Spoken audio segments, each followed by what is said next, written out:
stuff. So be good for another 20 years. And didn't you touch up your vet as well? I've just been working on that, put new rocker panels on it, and it's in great shape, man. It's redid the door panel, and it's mint condition now. So. And you're in a new showroom. Yeah, Planet Hollywood. How's that going? Good. It's going really well. Do they know you're there? No, but I'm quite good about it. That's good, yeah. Once they know, look out, people. Yeah, right. That's a good magic trick that you can perform an entire show. Oh, yeah. And nobody knows. Yeah. So, no, it's great. You know, when I moved in with a Caesars family now, which they have 7, 8 hotels. Mm-hmm. So when you're in with that compared to an island like Trop, and I like Trop. Trop is fine, but it's one hotel owned by one man versus a corporation. Well, now you can buy my tickets at any of the Caesars properties. You know, you can buy my tickets at 7 more box offices. Not even box offices, 7 more companies that run box offices in the city, which is probably about 45 more box offices. Pimps need to become a corporation. Yes, exactly. Exactly. And wear a crown and call yourself Caesar. There you go. There you go. That works. So yeah, no, we're loving it over there. We changed the show a little bit and upgraded the set and the stage and all that, so we're happy over there. So. Have you ever done a show where it felt like you made the audience disappear? Well, yeah, I've done a show with no audience, and I thought, well, I'm in the wrong place. It's like I killed it though, standing. I was standing, but that was the only person that counts. As long as you clap. Hey, I clap all the time, so. That's great. Always good. So do you know how, I don't think I've ever asked, do you know how every magic trick works?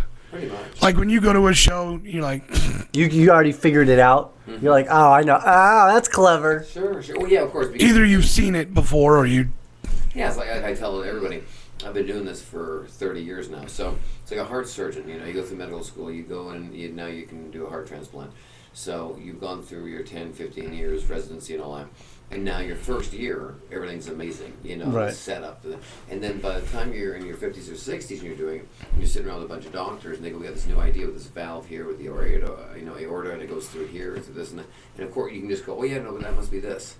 But the first year you can't because you're like, oh my God, what's this knife do, you know? But by the 30th year, you can actually speak intelligently and go, well, how does that work? Doesn't it reverse flow here and do this here? So same with magic. You've done so much of it and you've created so much over the years. You know, the cool thing, though, is it is fun to be fooled for the first 30 seconds. Yeah. Because you'll see something and go, man, it's phenomenal. And then you'll backtrack it. And then you'll figure it out. But it is a real pleasant surprise when you actually sit there and you didn't see it coming. Yeah. I think that's a good question. Like, you know, when you see a magic trick, you're right. You've already figured it out. I mean, it'd be new to us. Yes. But so, I mean, do you still get the enjoyment when you when you perform or when you do a trick? Things. You know, it's like a guitar player. You know, if you're a guitar player, you have a lot of respect for great guitarists, and if they're not, then you see that as well. But then also, if they're great, do you get bored with it? No, I think you look at other aspects. Yeah. You know what they're doing with the song. Yeah, it's like a comedian. I mean, there's no new dick joke. It's just how you deliver the dick joke. Exactly, and the premise you come from with it. You know what I mean? So it's just the way you look at it. So you have a different appreciation. You know, most comics will sit in the back of the room, and a guy will destroy, and nobody will laugh. But they'll go, man, that's funny. That's funny. Well, it was funny, laugh. Well, no, you're in it every day. Yeah. I used to go and try and figure it out, but then I'm like, it kind of just takes the fun away from it. Mm-hmm. And if you want to figure it out, just go see Penn and Teller. They'll teach you. Well, exactly. I thought you said figure it out, just go see Chris Angel. But no, that's... Yeah, one of his first dress rehearsals ever when he was doing that Believe show. Yeah. They put him over the trap. He was supposed to get out, and it wouldn't work. You could see his hand on trying to open the door, and the dancers were dancing around it, stalling for time.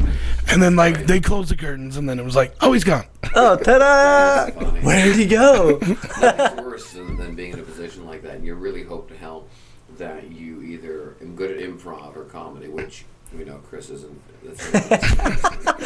From what I've seen. But when you do have that strong suit, it's funny how you can turn that into a brilliant piece. I'm like, he's locked in a box. Just leave him in there. Yeah, can we keep him in there? Exactly. And I'll pay you more. Yeah, right. So have you ever had a trick just even though you've done it a million times, something just happens, something bogs down? Always, yeah, sure. And you're like, I've had tricks where I've been stuck inside, I can't get out, I had been wheeled off stage. Really? They've had to unscrew the hinges to get me out. Oh yeah, I've had all that stuff happen. Sure. Well, I have to say, I enjoyed pushing you over a cliff. That was that was fun. It was about 2 to 3 months ago on Reels, Extreme Escapes. That's we had cool. Crazy J come on and had us locking in a barrel, and did one of those 95-gallon drums that they put acid in. Wow. With glass. There's me and broken glass, yeah. and a little GoPro, and then I had to escape out of handcuffs and all that stuff. So it was good, man. You guys couldn't reverse the roles? Well, no, you know. Well, I know I couldn't get out. So Yeah, there's no fun in that. I guess. yeah, I want to see him get out of this. Yeah, there you go. Exactly. So it turned out good. It's some good episodes, and they've moved it to a different time, and I think they're starting to air it in Europe as well now. So it's a good thing. Well, that's actually a pretty interesting point. So you've had tricks bogged down. So, but what if it's something like that? You know, where it's that extreme. I mean, is that something that's on your mind as you're getting into it and thinking about it, or have you? Or when you're rolling down, you're just confident, and you're just like, I just know I can do this. Yeah, well, you have safeties all around, so if there's a Just in cases? yeah, of course. You just time out? Yeah, right. Yeah. Well, in a barrel going down a hill. you can't do the timeout. We can't see it. You just have a lot of trust in friends where you sit back and go, well, I've got this covered, I've got that covered. You really have to think, who are you going to pick to stop the barrel? Exactly. Who's really going to... Oh, well, we tried. It was just going so fast. It was going so fast. Damn it, Grandma. Yeah. Well, we got a great Instagram. Yeah. So, but no, it's great. And it's anything I do like that, you want to have safety and backups and all that stuff. So that's why nothing goes. So when the initial lid goes on, and it gets dark in there, are you like, this might not be a good idea? No, that's not the problem. It's when it starts rolling down the hill. In all seriousness, it's funny once you're in a barrel like that, because I've not done that often. Yeah, you do it all on the weekends. Once you go around twice, you lose complete control of where the ground is. Up and down. You don't know, and you don't know how fast you're going. And you have glass. And you have the glass. Well, yeah, the glass is my least worry because it's rolling around with me. But Oh, it's it's true. the Yeah. fact that it's when you're in a barrel like that. When you're in a barrel like that, that was my head hitting the side of the barrel. When you're in a barrel like that, you after 2 revolutions, you don't know where the ground is and how fast you're going, and you feel like you're going 150 miles an hour, and you're probably going 2 miles an hour. Did you vomit? No, I'm fine with that stuff. I've Really? rode rodeo for 20 years, so Oh. off horses and all that stuff. So I'm used to that. I'm very physical, but I thought you were I thought your family was circus. yes, of Circus course, performers. yes. I know. I've heard that recently. Yeah, well, hey, that's very. Then you do ventriloquism as well, then I see. Right, yes. Exactly. Very funny. I'll never let that story down. He was interviewed by a local person that had like a video cast, and she was like, I understand your family's from the circus. He goes, no, they weren't. She goes, no, I read somewhere that. He goes, I'm telling you. They're my family. No, your statement. Yeah. So your father's been in the circus all his life. What's it like being raised in the circus? And I'm like, I look over my shoulder. I'm like, did Bozo the Clown come in? And I was like, no. Do you think you're talking to Chris Angel? Yeah, I know, right? And I was like, no, I've never was in the circus. No, I know that. I've read the bio. No, I've been to circus twice in my life. I've never been in it. I'm lucky if I've even. I'm like, I'll even buy peanuts, lady, when I go. I know, so that. The fact that she's arguing, Yeah, right? right? It's like, I'm telling you. I'm thinking, it's my life. Let me live. Yeah, right? You're not my mom. Exactly. So that was fun. So I gave her, I ridiculed her a little bit, saying, hey, look, you might want to check out the bio on my website. It's right there. It's not, not hard to find. It's my name, But anyways, what are you going to do? So when you were on, we went and saw Terry Fader last night. It was only the third time I've ever seen him. And he told this kind of funny story about, because he did a meet and greet with us afterwards. And so he was telling us this funny story with David Hasselhoff going, I don't know if the people are liking the puppets. I just don't know if they're liking the puppets. It's like, now he sells out. Like, and what has he got, like a $70 million contract? Yeah. So I was thinking, like, when you were on that show and you bring in the steam engine, the big thing, were they like, are you out of your mind? Like, when I pitched the idea, they said, oh, pretty cool. This is great television. And they're like, yeah. And then I said, well, look, we're going to check the budgets. We'll get back in an hour, see if we can do that. Now, I just threw that idea out there because I had nothing else. Lefty, my guest actor of the show, he's the one that came up with the idea. And I said, so they called me back an hour later and said, hey, guess what? Good news. We got it approved. We're going to shoot you between 7 and 10 days. I didn't even know where the train station was, let alone where the train. I don't know where the hell I'm going to train. It was just an idea. Just ask the bums. Yeah. so now how do they get the train in there? Well, we had to gut it. We had to take the weight out of it because it's a stage. It's built on a sound stage. Right. And trains absolutely ton for ton. It's a massive, massive weight. So we had to take that down to make it fit and actually stay on the stage. That was the hardest part, taking the weight out of it. Well over 50 pounds. You know, yeah, I think it's 62. But so we had to figure that out, and then we figured out the actual method. And honest to God, we were at a lot of CBS studios where they shoot Price is Right and Dancing with Stars and all this. And we were in there trying to figure out how the hell to manage this thing. I mean, I had the cloth, I had the big scaffolding thing around it, and I had the train.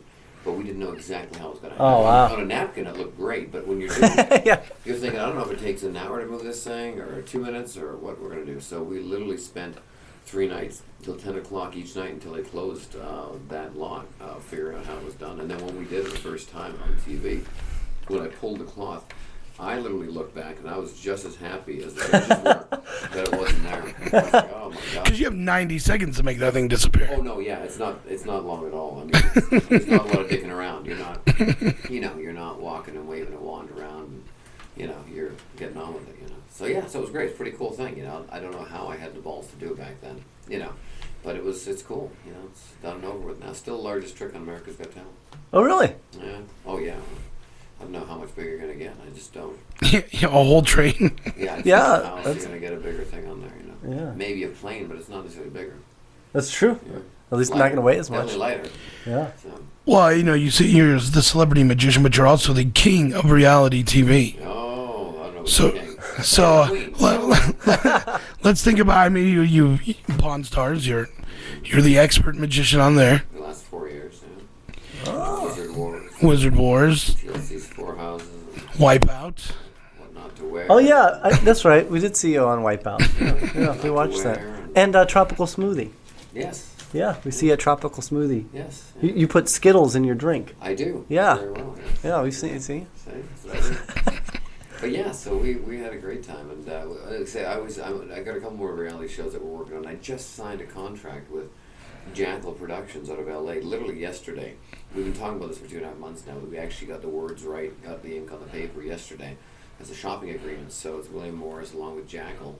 Jackal is a big reality production coming out of LA. The owner is Gail Berman, who's the vice president of 21st Century Fox. Okay. So they're taking my new pilot out this next month. So we're pretty excited about that. First time we've gotten this far with my own show. So now it should be on the air in 2019. So we're pretty excited about that. Is this the travel one that you were doing? Mm-hmm. Nice. But once again, people don't realize when I said 2019, right over your heads, is the fact that it's 2050. Yeah. And the point is, By the time they film the it. contract now, it actually takes 2.5 to 4 years for people to see it on the air and then go, I don't like it. It's amazing how long. Wow. So do you have to film the whole thing? Yeah, sure. So you'll still film the whole thing, and then they'll show the pilot, and then it could be canned. Of course. Wow. Every movie we go and see it, Suncoast or wherever we go to watch a movie, Orleans or Brendan or wherever we want to go, and we walk in, it's all right. Well, it's all right. It took 5 years to get there. Wow. 5 years ago, somebody was creating it either by having a car accident or a tragedy or whatever. They decided to find the story. True, So they yeah. decided, let's write a book. Then somebody said, I want to take that book, make it a movie. And so it was like, nah, I don't want the movie. And they said no 100 times. And then somebody said, yes, I'm going to put some money into it. And then they filmed it and went, I don't know if we're going to edit it yet. And then another year goes on, and then finally, go, guess what? We got it together, and let's air it somewhere. And it was the biggest flop ever. Exactly. Yeah. Yeah, the movie I want to go see is American Sniper. I heard. Awesome movie. You see it? I want to go see it tonight, so I might go do it with Chloe. Yeah, it's really good. I saw the Equalizer. I just saw that on Netflix. Okay. It's fantastic. Equalizer. No, there was the Equalizer back in the 80s and 90s. Is this a movie or the Yeah, series? Denzel Washington. Oh, all right, okay. Yeah, that was pretty good. And then I watched. Did we watch something else? What did we go? Oh, we saw The Wedding Ringer.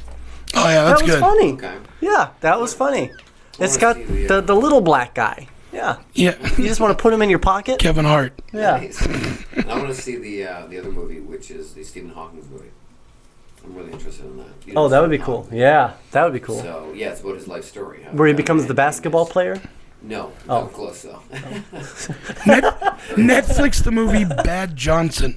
Bad Johnson. I've heard of Good Johnson. Hello. Hey. Hey. Bad Johnson. It's a very funny movie about a guy's penis who detaches and becomes human. Wow. Wow. Yeah, it's very funny. It was I on. want to be a real boy. Yeah. Can you It's do very that as a fun. magic I trick? think it's a dick. Yeah. Yeah, his name's Richard. His name is Richard. Richard Cranium. Call him Rick. Rich Tholomew. Yeah. So, your dark days over there at Planet Hollywood? Yes. We work Saturday through Thursdays. We have Fridays off. And 4 o'clock show. We have discounts. We have a new discount, a really cool deal where kids getting free as long as it's a paid adult, and you get 2 free popcorns with that. Oh, So, that's pretty boss, man. yeah, so it's pretty cool. Are Or an adult pays and you get a free kid and 2 popcorns. Whatever you need, you can mix them. I got a question for you. You only have 1 day off. Yeah, Fridays, yeah. So, how on earth do you make that? And you're probably contractually obligated to that, right? I'm one of the producers of the show, so if I want to take time off, I can. You can't? I was saying, because Within reason, I mean, that would kill me. Like, Yeah. what happens if you get sick, lose your voice? His show's an hour, so basically he does. figure it out. Yeah. But don't you have to get there early to, like, set it up and then rehearse? Every hour show takes 3.5 hours usually. I get there, set up, do the thing, and then break down and all that stuff, and sign autographs, meet and greet. Sometimes it's usually after the show, every couple days, an interview or something like that. So you take your time and do that. But that's nothing. It beats going to Starbucks 8 hours a day. Nothing wrong with Starbucks. Love Starbucks or Home Depot or whatever. And I've done Sure, those doing an jobs. 8-hour-a-day job. Yeah, I've done 20, Well, yeah, I've send done a 21 personal of those training. jobs. So I've been there, so I can compare. And it beats that, because you're working for yourself, and it's awesome. You know what I mean? A lot of work. Do you have your own office? There, I no? just use Jay's desk here when he's not in the studio. Oh, that's Sit cool. here and work I for mean, you gotta have a place to masturbate. That's all. Yeah. You know He what I sits right there where you're sitting. mean? You know what, though? That's cool, man. Sometimes, you're at work, you just gotta rub one off, just relax. Exactly. Right Just before take enough out, showtime? You don't need it all, Yeah. Hold on to a little bit of it. A little snake venom, Exactly. Mix it into somebody's milkshake. See? They'll never know. Classy. That's Yeah. what people expect. Classy. Yeah. He's very classy. Takes it from here, right? Boom. Right. Boom. Love that. Well, and here's the thing, I'm a big believer in protein. Yes. I mean, it's necessary in your Yeah. diet. It really There's is. Bill Cosby. Oh, Bring too it much. around, people. Too soon, Bill Cosby. Too soon. Too soon. We had somebody the other day. They told a Jesus joke, and somebody went, "Ooh," and he goes, "I'm sorry, too soon." Too soon. That's good. That's good. Yeah. Too soon. Too soon for a Jesus joke. Too soon for Jesus. Joe? But thanks for stopping by, man. It's always a good time. Yeah, It's good man. hanging here, man. The walls look amazing. You have a lot of people come in and out of these places. It's good. I love it, man. Yeah. New studio's on its way. I'm excited. Just before summer, it'll be ready. It's gonna be nice. I'm excited. I kind of like this side. I'm kind of partial to this. Gotta be honest with you. Oh, we're keeping this too. Oh yeah. It's very homey here. Yeah. Exactly. No, I like it. But thank you for having me on the show. You guys are always a guest of my show. So, and that's about it. 6 days a week, 4 days. Your friend Yeah, Amy well, Piddle will be here tomorrow. I love Amy. She's awesome. She makes the whole show run down there at the theater. So She's got her shit together, so to speak. yeah, she's awesome. She makes it run. She's a very new and awesome friend, and we just love her to death. So tell her I say hey. I will. All right, Mr. Crazy Jay. You can find him. Did on, you write that down? You can find He him. said, "Hey, write that down." Don't You can forget. find him on all the social networks. Oh yeah. Murray Even the SawChuck. ones I don't want to be on. I think. If you can't find him, you're not looking hard enough. Hello. Exactly. You're spelling my name wrong. Yeah. And my name's not Jan Robin. Hello. Oh, too soon. Too soon. All right, guys. Thanks for having me. All right, and we'll be back with more of the Rock and Comedy Show right after this. Another one down. Bam, bam. Yeah, it's crazy. I always wondered how you get away with doing 6 days a week. I'd be like, whew, Yeah. man.